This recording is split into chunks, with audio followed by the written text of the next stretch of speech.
Bonjour, je me présente, représentant officiel du centre social Jean Montsara à Carcassonne.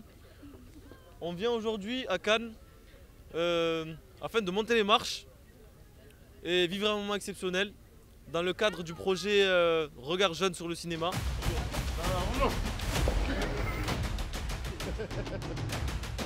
Alors aujourd'hui, on est allé voir le film de Cédric Kahn, Le procès de Goldman. Et c'est un film qui raconte une vraie histoire. Pierre Goldman est un franco-polonais issu d'une famille juive. Une fois adulte, il a fait plusieurs braquages armés et il a été accusé d'homicide volontaire sur deux pharmaciennes. Lors du premier procès, il a été accusé, coupable. Et le deuxième procès va être le film. Pourquoi avoir choisi le procès de M. Goldman et pourquoi le second? Ça j'arrête. Ah, parce que le second c'est celui où il sauve sa tête, donc c'est quand même plus... C'est l'exploit. Le premier il est condamné à perpétuité. Donc on a pris le plus positif.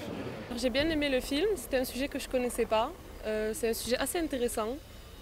Pierre Goldman, c'était un homme qui rêvait de révolution, mais qui a vite plongé dans le banditisme. Je n'ai pas du tout aimé le film, car pendant tout le long, on n'était qu'au tribunal. On n'a jamais eu les scènes du braquage, ainsi qu'à la pharmacie et le meurtre des deux femmes. Et voilà. Alors moi, j'ai beaucoup aimé le film, car on était tout le long du film, on n'était que dans la scène du tribunal.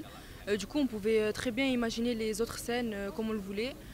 Après, ce que j'ai pas aimé aussi, c'est que les scènes pouvaient être violentes, avec des gros mots. Pierre Goldman disait que la police envers lui était raciste, dans la discrimination et très violent.